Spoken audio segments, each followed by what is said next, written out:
కాంగ్రెస్ ప్రభుత్వంపై BRS working president KTR X వేదికగా మరోమారు ఫైర్ అయ్యారు. తెలంగాణ చరిత్ర, సంస్కృతి, అస్తిత్వం మీద ఏమాత్రం అవగాహన లేని మూర్ఖుల పాలన కొనసాగుతుందన్నారు. వరంగల్ జిల్లా ఖానాపూర్ మండలం అశోక్ నగర్ సమీపంలో 800 ఏళ్ల క్రితం కాకతీయులు నిర్మించిన పురాతన శివాలయాన్ని కాంగ్రెస్ సర్కార్ ధ్వంసం చేసి కూలిపోయడంతో దారుణమన్నారు.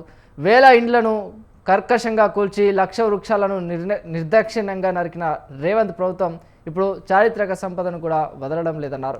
తక్షణమే ఈ విధ్వంసం ఆపి శివాలయాన్ని పునరుద్ధరించాలని డిమాండ్ చేశారు.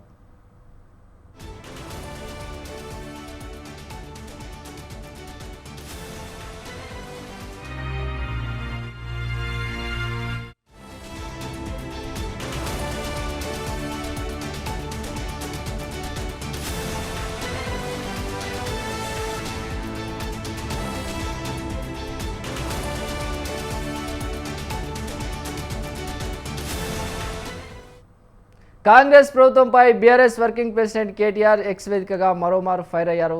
తెలంగాణ చరిత్ర, సంస్కృతి, అస్తిత్వం మీద ఏమాత్రం అవగాహన లేని మూర్ఖుల పాలన కొనసాగుతుందన్నారు. వరంగల్ జిల్లా ఖానాపూర్ మండలం అశోక్ నగర్ సమీపంలో 800 ఏళ్ల క్రితం కాకతీయులు నిర్మించిన పురాతన శివాలయాన్ని కాంగ్రెస్ సర్కార్ ధ్వంసం చేసి కుప్పపోయడం దారుణమన్నారు.